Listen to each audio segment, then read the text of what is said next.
Michael, welcome. Thank you very much. It's a great pleasure to be here. I'm very honored to be addressing a group of young entrepreneurs at the beginning of their journey. So what I thought I could do is first talk about, and I've got a little presentation, some of the trends, the kind of state of what's happening in the transition to low carbon energy and transportation. And then at the end, a little bit, we can talk about my journey, because I was an entrepreneur. Maybe I still will be at some point in the future, but I started New Energy Finance. I sold it to Bloomberg, and I now have no executive role. I'm just a senior contributor. But that in itself was quite a transition and a journey. Now, if I can share my screen, I can then start with that program. Okay, so here we go. I hope everybody can see that. We can see So my thesis is that we are much closer to peak emissions than we think. And that was true even before COVID. I'll talk a little bit about COVID as well. But you know, this is a bit of a surprise, because you know, we are now living through a period where the public view has changed dramatically, and it's kind of summed up by Greta Thunberg, who does a great job of educating everybody. But what she says is basically nothing is being done. You know, you adults have done nothing, you've let us down. And it's a very persuasive narrative, but I'm going to try and explain why it's not actually true. And there's a lot more going on, and it's a lot more exciting and positive than you would think from that statement. So here is the growth in emissions from the energy industry. And you can see it is this very depressing picture. I'm sure you're all familiar with it. This being the Climate-Launchpad and not the anything else, the FinTech Launchpad or whatever. You I'm sure know this chart. But I want to draw your attention to this these last few years, because there's a real big difference between that period where we have cheap, clean energy, where we have post-Paris 2015, where corporates are thinking about their own emissions, where you have sustainable finance, so many trends that are very different from anything that has gone before. And if you expand that trend, yes, emissions have still gone up. So we are not through the peak, at least pre-COVID. You could definitely say, you know, there's still an upward trend. But, you know, GDP, which is a horrible measure of welfare, but a good measure of economic activity and a good measure of jobs, which are kind of important, GDP in that 6-year period grew 23%, and emissions grew only 3%. So there's a real sign, and this is at a global level. So this is not because of imports. There's no fiddling this. This is figures from IMF, from IEA, and we're seeing this divergence between economic activity, which is what is pulling people out of poverty and so on, and emissions nearing the peak. And so you can ask, why is that happening? And of course, there is some change to economic activity, countries maturing, more middle classes, more services. There's a switch from coal to gas. There's energy efficiency, true efficiency, where you use less energy per ton of cement or steel. And of course, there is cheap renewables. Pretty much every presentation I give, and I must have given 500 or 600 in the last 15 years or so, has an experience curve in it. You're not going to escape without them. This is the learning curve that drives down the cost of all clean technologies. These are manufactured technologies, material science technologies, very often with a software element. And so they go down these very steep experience curves. And if you think visually, when I started New Energy Finance, 2005, that was a big solar farm. I started in 2004, but 2005. Now, a big solar farm stretches to the horizon. Same with wind. This was when I started New Energy Finance. The biggest wind turbine was 4 megawatts, hadn't even been built yet. It was on in the plans. And of course, now we're looking at 14 megawatt wind turbines being installed. 13 to 15 is now the size for these big offshore wind turbines. And I've no doubt that in some years, maybe the turn of the decade, maybe a bit after, we will see even bigger wind turbines. What has that done to the costs? Well, this was just 10 years ago, 2011, and clean energy was uncompetitive. And the question I was always asked is, when will clean energy reach grid competitiveness? In other words, when will it be competitive with other sources of electricity? And well, the answer was 2015.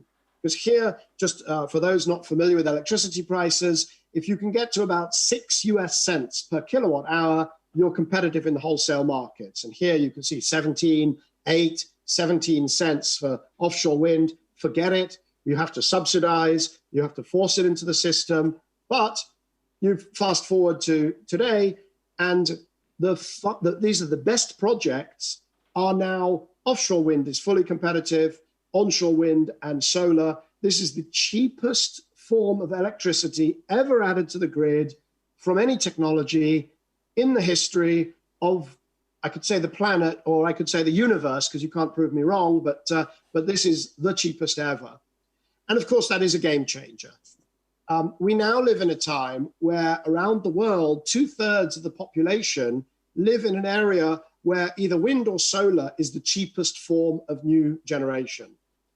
Now, of course, it's variable, so you need a grid that can cope with the variability. So it can move electricity around, smooth it out. We'll talk a little bit about that. But if your grid is good, right now, you're buying wind, you're buying solar because it's cheap. So the most popular additions, you can see there, in Russia was nuclear back in 2010. Everywhere else was mainly coal, a lot of gas. 2014, solar comes through as a cheap resource, wind comes through. And by last year, you can see it's not just that they are cheaper, but they're being realized to be cheaper, and by the utilities, by the developers, by the policymakers, and they're being added as the most popular sources of new power. And there you can see what that does to the energy mix, or to the share of power generation, not capacity, but generation. That little green curve goes from 1% 20 years ago to 3% to 11%. And I think you can probably guess what happens next. Now, what is that doing? Coal is being forced off the system. This is the future history of coal globally. This comes from the UK. The UK, of course, kicked off the Industrial Revolution in the 18th century, led the world into coal, and is leading the world out of coal. By 2025, there'll be no more coal on the UK power system. But it's happening in the US as well, despite the fact that President Trump promised to end the war on coal. He's done no such thing. Coal is falling off the system in the US as well. And around the world, we hear about all these coal-fired power stations still being built. In the first half of 2020, for the first time beyond human memory, there was more coal capacity retired, that's the gray line, than added, that's the amount above the line. So you can see a downward trend, and this is to do with the economics. The coal is being used less, it's got a lower capacity factor, so it's not being built in the volumes that it used to, and there are retirements growing because even in Asia, there are aging plants, and there are plants that are polluting the air too close to cities, so they're being shut. So coal actually peaked for the thermal use. Coal peaked in around 2013. We are already past peak coal. Now, the nature of the power system is changing. This is California. You may know that there were some power outages a couple of weeks ago in California, not just because there was so much renewables, also because their regulatory system is unable to cope. It's been unable to keep the flexible resources online. It's been unable to switch on and off those Nest thermostats and feed in that flexibility into the market. And so they've had troubles. But they were not driven only by this trend towards more and more variable renewables, but it does require management. Now, luckily, we also live in an age of digitization. And this is the hidden tailwind behind all of this, that we're going from an analog infrastructure system to digital. Just as we went between 1980 and 2010, we went from an analog telecoms and media and IT and information system to a fully digital one. And it's happening in infrastructure as well. We're going to a world where there will be chips and sensors everywhere. The idea of having one thermostat in your house under the stairs versus many, many sensors in each room. Communications with 5G, ubiquitous. Storage and processing could be in the device, could be in the cloud. Nobody cares. It's transparent. Artificial intelligence and machine learning, which become available as a service and very cheap. And then distributed ledgers so that you can have a solar roof, a washing machine paying a solar roof without involving an accountant, an audit, a time lag, an error, and so on. And so to balance all these resources, a fully digital system enormously lowers the cost of doing that. Now, the other thing that happens is batteries. And of course, batteries have been going down their own experience curve. And we all know the prices on electric cars will continue to drop until they're within reach of the average family. Seems obvious. The scary thing about that quotation is that it was actually written in 1915, over 100 years ago. Over 100 years ago, expectations around EVs. But it's starting to happen, and we'll look at what has changed. You can see there, we now have 8 million EVs, passenger EVs, cars, light trucks on the roads. It's also buses and two-wheelers, particularly in Asia. 8 million out of 1.6 billion cars and light trucks, a long way to go. As entrepreneurs, you should be thinking, wow, you know, we're at the beginning of this huge, huge trend with opportunities. Now, this is the experience curve on batteries, 87% reduction in costs over the last decade. And the other driver, though, is not just the batteries, it's also air quality. And for a mayor or a municipality, it's very often easier politically to make a change because of air quality, which people see and they feel, and they see their kids coughing and their elderly relatives. It's easier to make changes because of air quality than it is because of this thing, climate change, which is very real to us, but not real to a lot of people out there in the, I don't want to say it, but real world, in the day-to-day activities. So there's London, Madrid. This is a global theme of air quality. There's Delhi, Sydney. And of course, the car companies have got on board with this in a way I could not have predicted even 3 years ago. This is Daimler-Benz, which for the first time since 1885, 135 years, does not have a development platform for internal combustion engines for its cars and light trucks. Does not have a platform. First time in 135 years, complete commitment to the electric platform. There's a few holdouts who still talk about fuel cells.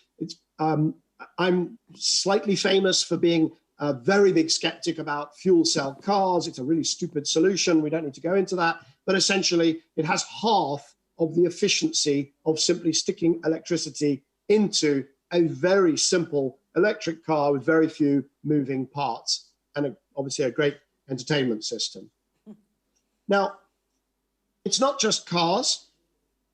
Two-wheelers, we've already seen in that previous chart, and buses.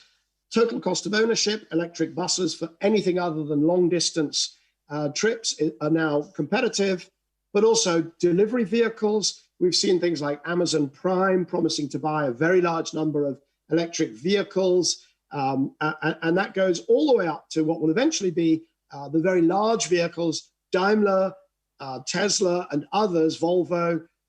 They're all working on commercial vehicles over first urban type deliveries or shorter distance, but eventually longer distance. And of course, there's some funky delivery modes, which as entrepreneurs might be kind of cool to think about, whether it's aerial delivery or automated on street. And there's a lot of activity in that space too. It's also functional vehicles. I love the electric garbage truck. Why? Because it's quiet, doesn't wake me up in the morning, never mind the fact that it's also probably good for the climate. And even ships are going towards electric for anything short distance, hybrid, maybe ammonia, probably ammonia for longer distance, and even aviation. And you just saw maybe an announcement last week about some hydrogen planes being launched by Airbus, but also they're going to go to an electric drivetrain, which then opens up all sorts of innovative opportunities. Now, in 2015, I went to Shanghai to the Bloomberg New Energy Finance Summit, and I put that chart up there. You can see saying, historically, it has been an article of faith that oil demand always grows. Now, over time, the rate at which it's supposed to grow has come down.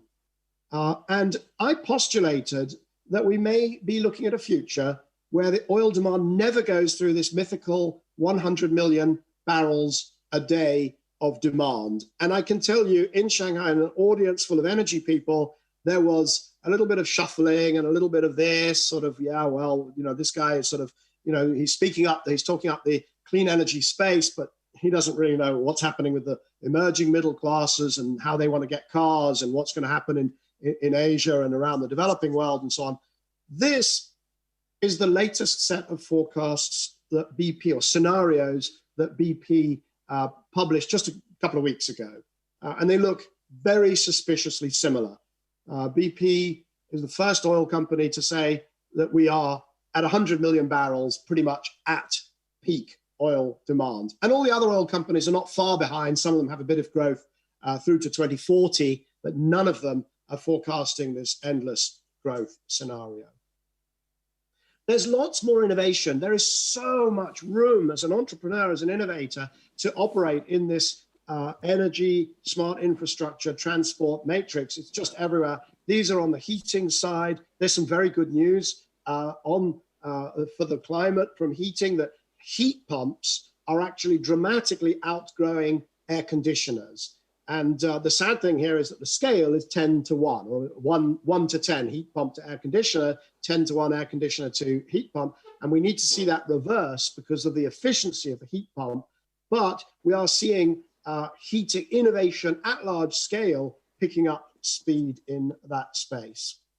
And then hydrogen, where we're looking at dramatic falls, experience curve again, pushing down the cost of green hydrogen. So it will certainly ultimately displace current uses of hydrogen in fertilizer and refineries. It will also beat out blue hydrogen ultimately, so hydrogen from fossil fuels with carbon capture.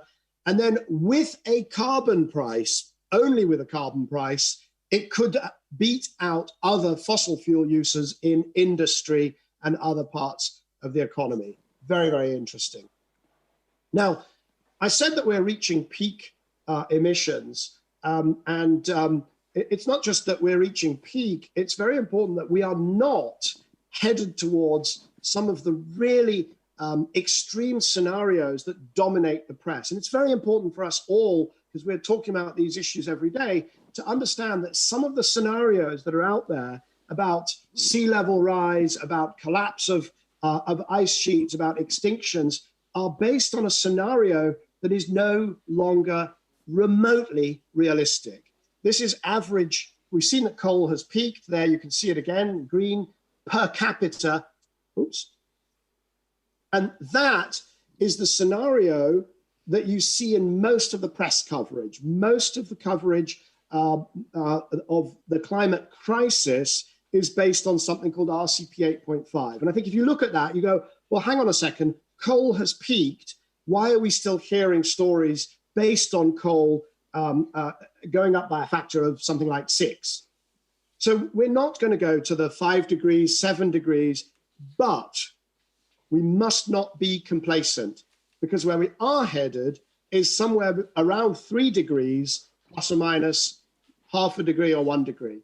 And what we need to do is get that down to 2 degrees or even to 1.5. So no room for complacency, even though we may have reached the peak, even though we're not going off to those sorts of emission growth, we've got to bend the curve more quickly. Now, I said I would touch on 2 more things. One is COVID, and I'll do this briefly. And then the other is my journey as an entrepreneur building new energy finance. So I think we've all, those of us in the energy space have been following what happened to energy demand. We've seen electricity demand around the world took a hit, bounced back. We've seen oil demand also take this huge hit in a short term with the lockdowns and then trend back upwards. But there are sticky changes. And, this is aviation, and you see a huge difference between what's happening with China international, China domestic. It is possible that we'll get a vaccine, that sometime next year, all of this will be just forgotten and we'll go back to the way we were before.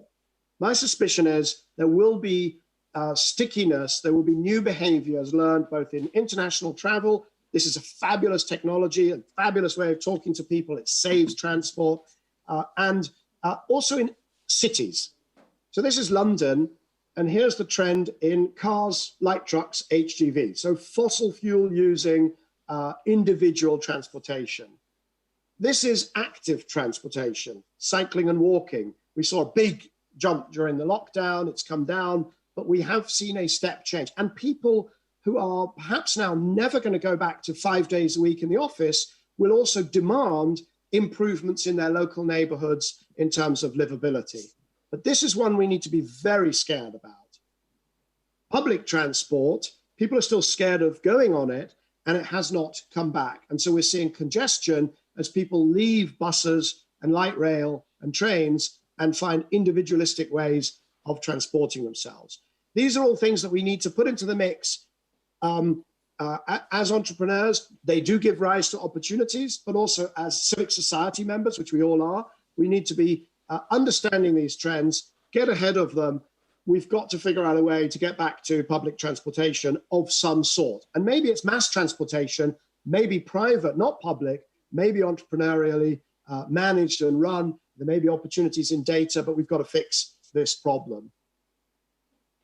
The final side, I also want to mention sustainable finance. Those of you who'll be raising money, there is an awareness of climate and sustainability in the finance sector like never before. Chalk and cheese. I was writing about how the system was institutionally fossilist, institutionally biased against people like you and me working on these issues, institutionally biased against clean solutions. It is now, at the very least, a level playing field and probably biased in your favor.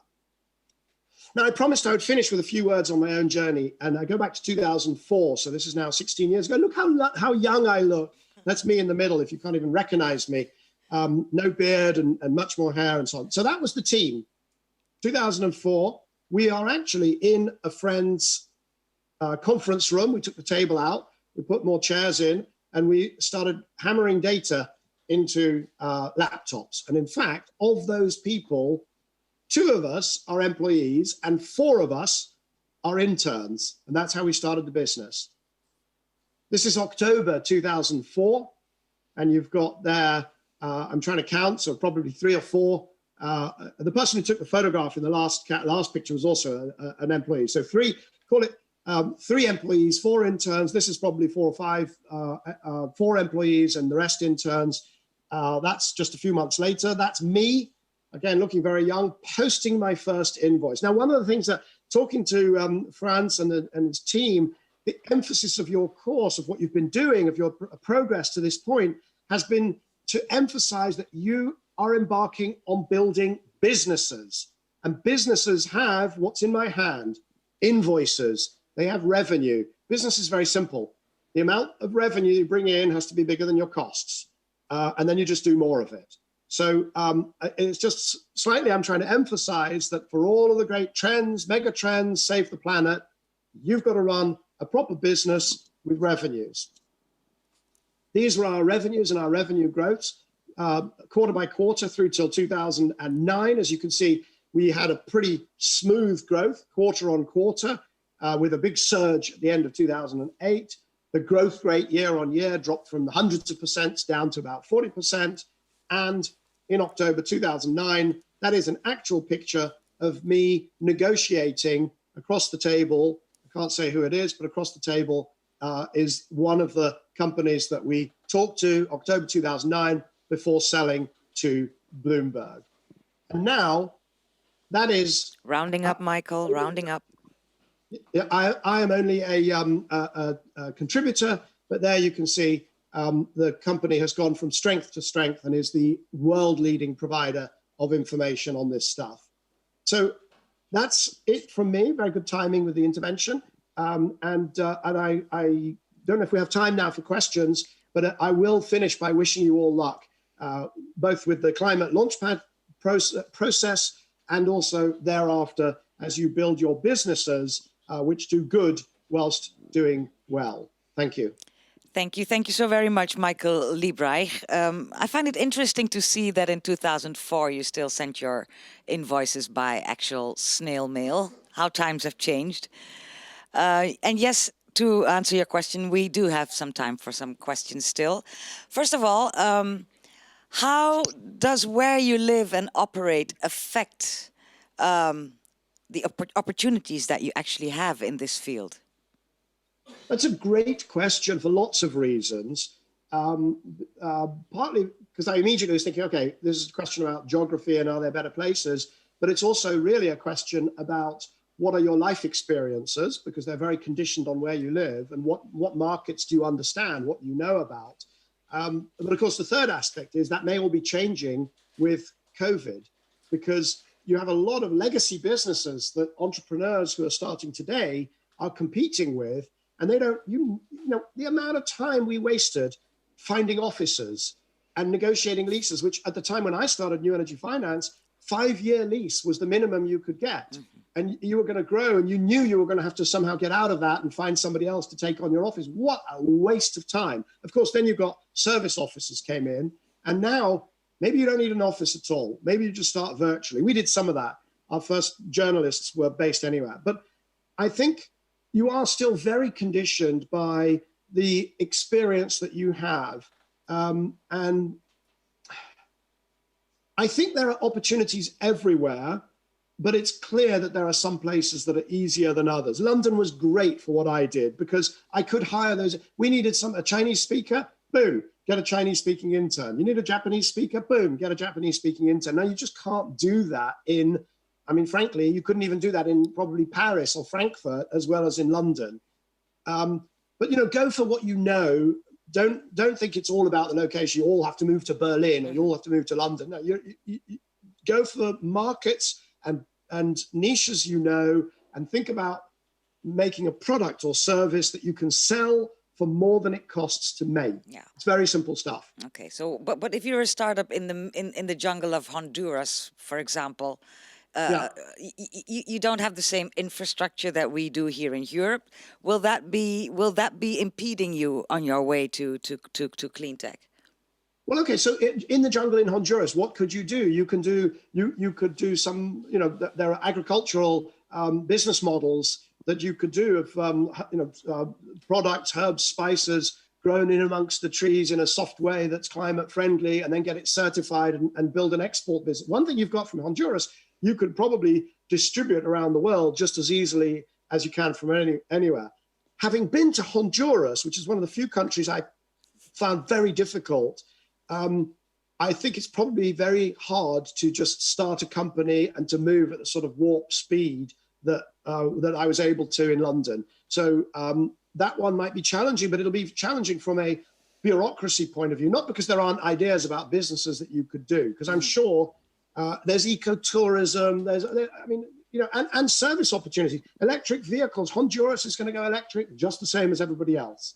It just might take a little bit longer than other places. There's going to be more friction. There's going to be more friction, I suspect. Yeah. Yes. You mentioned, Michael, the necessity of getting back into public transportation. And here's a question from one of our viewers. How can governments incentivize public transport during and post-COVID-19?